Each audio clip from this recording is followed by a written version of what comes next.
Hello everyone, কেমন আছো সবাই?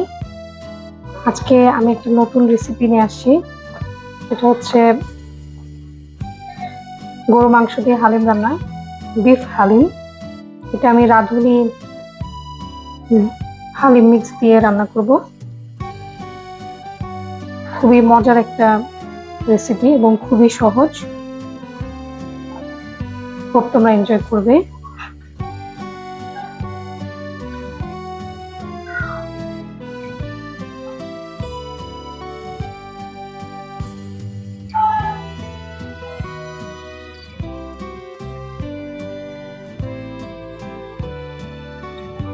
এখন আমি একটা পাত্রে বেশ কিছু পরিমাণ তেল গরম করে নিলাম। আমি রাঁধুনির 2 প্যাকেট হালিম রান্না করব। এই জন্য প্যাকেটে 9 টেবিল চামচ দেওয়া, আমি এখানে 18 টেবিল চামচের মতোই তেল দিয়েছি, বা একটু কম দিলেও হবে। তো এখন আমি পেঁয়াজ দিয়ে দেব। প্রতি প্যাকেটের জন্য হাফ কাপ পেঁয়াজ কুচি দিতে বলা হয়েছে। আমি এখানে 1 কাপেরও একটু বেশি দিচ্ছি। এটা বেরেস্তা করবো আমরা প্রথমে।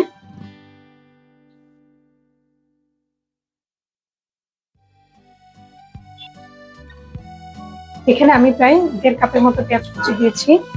এখন চুলার হিটটা মিডিয়াম হাইতে রেখে পেঁয়াজটা আমরা বেরেস্তা করে নিব। মাঝে মাঝে একটু নেড়ে দিতে হবে।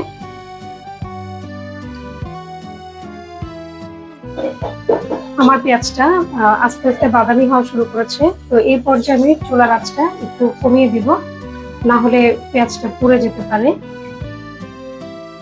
চুলার আঁচটা আমি মিডিয়াম হাই থেকে মিডিয়াম লোতে করে দিলাম। এখন আমার একটু উল্টে পাল্টে ভেজে দিতে হবে এবং খেয়াল রাখতে হবে পেঁয়াজ যাতে পুড়ে না যায়।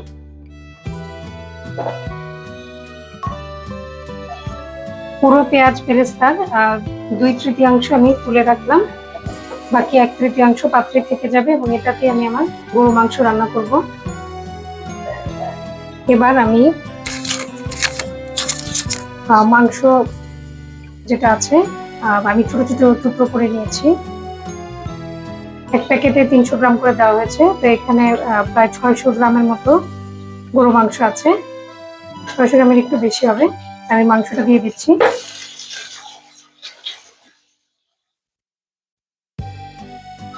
মাংসের ভিতরে আমি রাঁধুনির প্যাকেটের হালিম মিক্সের প্যাকেটে যে ছোট মশলার প্যাকেটটা আছে সেটা আমি দিয়ে দিব। আমি 2 প্যাকেট রান্না করছি, এই জন্য 2 প্যাকেটের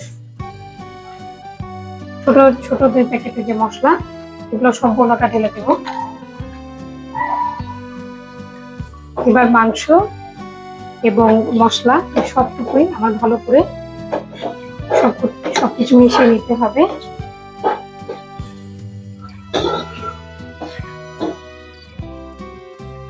আমি আগে থেকে গরম করে রেখেছিলাম কিছু পানি, তো সেখান থেকে প্রায় 1 কাপের মতো পানি দিয়ে দিচ্ছি, কারণ না হলে মশলাটা পুড়ে যেতে পারে। কিছু পানি দিতে হবে। আর এছাড়া মাংস থেকেও কিছু পানি বের হবে। আমি প্রায় 1 কাপের মতো পানি দিয়েছি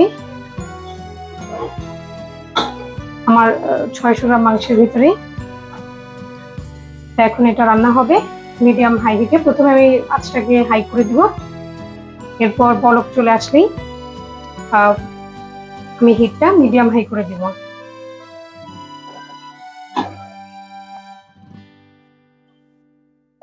আমার মাংসটা হালকা কষিয়ে এসেছে, পানিটা একটু কমে এসেছে। তো আমি আজকে মাংসটা প্রেসার কুকারে রান্না করব, কারণ আমার হাতে সময় একটু কম। আজকে ইফতারের সময় বেশি বাকি নাই, তো এই জন্য আমি একটু তাড়াহুড়োয় আছি।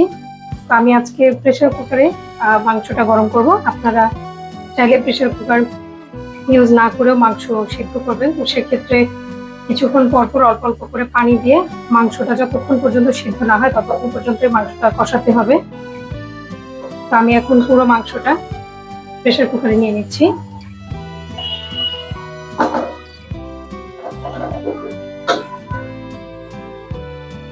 এখন আমি প্রেসার কুকারে পুরো মাংসটা নিয়ে নিয়েছি এবং এখানে প্রায় 1.5 কাপের মতো গরম পানি অ্যাড করে দিয়েছি, কারণ মাংসের যতটুকু ঝোল মাংসের সাথে ছিল সেটা আসলে অনেক ঘন ছিল এবং এর সাথে আমি যদি কোনো পানি অ্যাড না করি তাহলে যেটা হবে যে মাংস পুড়ে যেতে পারে।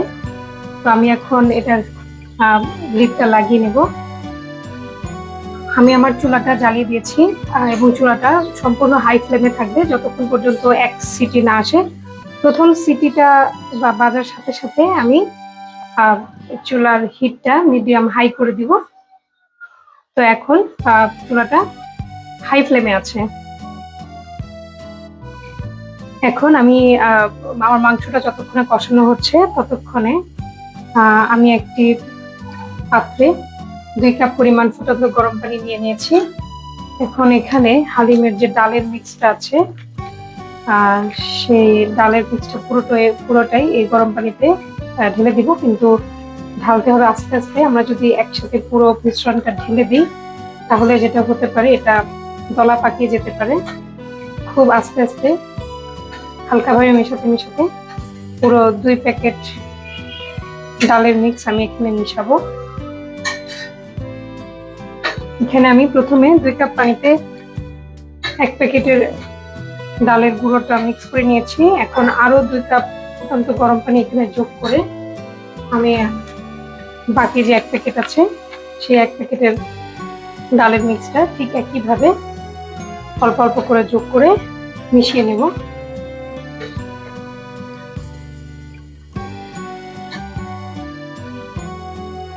পুরো 4 কাপ গরম পানিতে আমি 2 প্যাকেটের ডালের মিক্স মিশিয়ে নিয়েছি আস্তে আস্তে করে।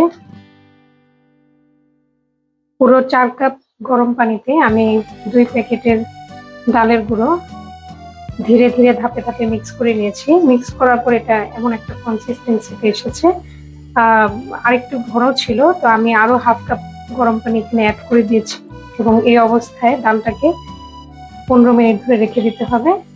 ডালটা এই গরম পানিতে 15 মিনিট ধরে ভিজবে। 15 মিনিট পরে এই ডালটা আমি আমার নরম করে রাখা গরুর মাংসের সাথে মিক্স করে হালিম রান্না করে ফেলবো। এখন ডালটা 15 মিনিট ধরে ভিজবে। 15 মিনিট হয়ে গিয়েছে, তো আমার ডালটাও 15 মিনিট ধরে ভেজানো ছিল ফুটন্ত গরম পানিতে। এখন এই ডালটা আমি আমার নরম করে রাখা প্রেসার কুকারে কষিয়ে রাখা মাংসের সাথে অ্যাড করে দেব। তো এই হচ্ছে আমার গরু মাংসটা, যেটা আমি প্রেসার কুকারে নরম করে রেখেছিলাম। প্রেসার কুকারে আমি মোট 9 সিটি ইউজ করেছি, 9টি সিটি দেওয়ার পরে আমি প্রেসার কুকার বন্ধ করে রেখেছিলাম। এরপর 10-15 মিনিট পরে প্রেসার কুকারটা যখন ঠান্ডা এসেছিল তখন প্রেসার কুকারটি খুলে আমি সমস্ত মাংসটি আবার আমার আগের পাত্রে ঢেলে নিয়েছি। এখন চুলাটা আমি জ্বালিয়ে দিলাম, ডাল মাংসের সাথে মিক্স করছি ভালো করে। চুলাটা হাই হিটে থাকবে। এই পর্যায়ে অনবরত ডালটা নাড়তে হবে। পুরোটা মিক্স হয়ে গেলে আমি চুলার আঁচটা মিডিয়াম লো করে দেব। আর এই মিডিয়াম লো হিটে কিছুক্ষণ পরপর নেড়ে নেড়ে আমার সম্পূর্ণ হালিমটা রান্না করতে হবে। নাড়তে নাড়তে যখন ঝোলটা গাঢ় হয়ে আসবে তখন আমাদের হালিম রান্না হয়ে যাবে।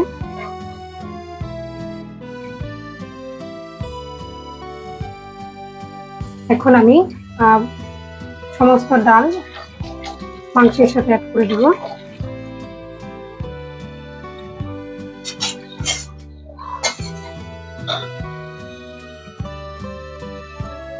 মৃদু আছে ডাল এবং মাংস অনবরত নাড়তে হবে। তো আস্তে আস্তে আমার মিশ্রণটি ঘন হয়ে এসেছে। আপনারা যে যেরকম হালিম খেতে পছন্দ করেন, কেউ একটু ঘন খেতে পছন্দ করে, কেউ একটু পাতলা, তো সে অনুযায়ী রান্না করে ওই লেভেলের কনসিস্টেন্সি আনতে হবে। আর আপনাদের যদি লবণ অ্যাড করতে হয় এই পর্যায়ে এসে লবণটা অ্যাডজাস্ট করে নিতে হবে। আমি কিছু লবণ দিয়ে নিয়েছি, কারণ আমার মনে হচ্ছিল লবণটা একটু কম। আপনারাও এই পর্যায়ে লবণটা অ্যাড করে নেবেন এবং অনবরত কাঠের খুন্তি দিয়ে নাড়তে হবে। চেষ্টা করবেন হালিমটা ননস্টিকি প্যানে রান্না করতে।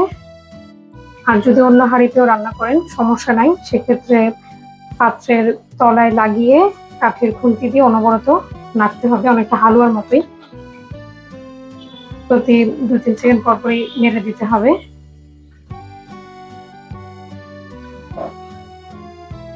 আমার হালিমটা মিডিয়াম হাই হিটে কিছুক্ষণ রান্না করার পরে আমি দেখলাম যে আমার ডালটা সিদ্ধ হচ্ছে না। তো এই জন্য আমি ধাপে ধাপে কিছুক্ষণ পর পর প্রায় 1.5 কাপের মতো পানি অ্যাড করে দিয়েছিলাম।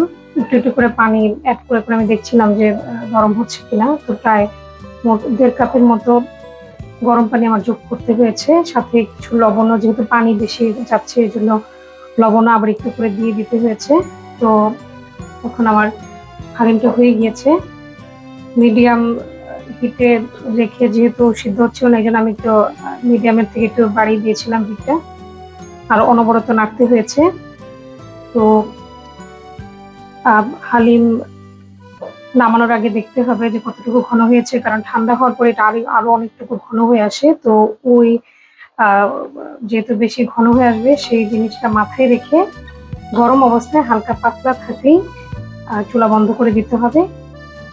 এরপর পাত্রটি ঢেকে রেখে দিলে দেখা যাবে যে 10-15 মিনিট পর হালিমটা অনেক ঘন হয়ে এসেছে। তো আমার হালিমটা হয়ে গিয়েছে। এরপরে আমি এখন হালিমটা পরিবেশন করব। তো হালিমটি যখন হয়ে আসছে তখন আমি আমার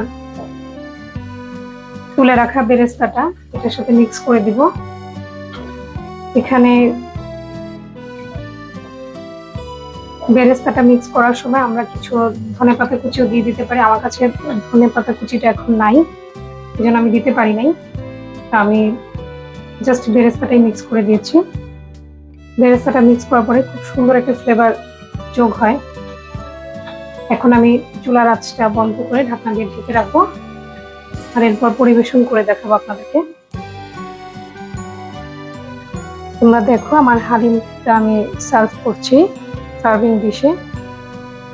তো কাঁচামরিচ দিয়েছি, শসা দিয়েছি, তোমরা লেবু, ধনেপাতা এগুলো দিতে পারো। খুবই মজার একটা রেসিপি, তোমরা ট্রাই করবা এবং ট্রাই করে আমাকে জানাবা কেমন হলো। আর কোনো রিকমেন্ডেশন থাকলে সেটাও আমাকে জানাবা।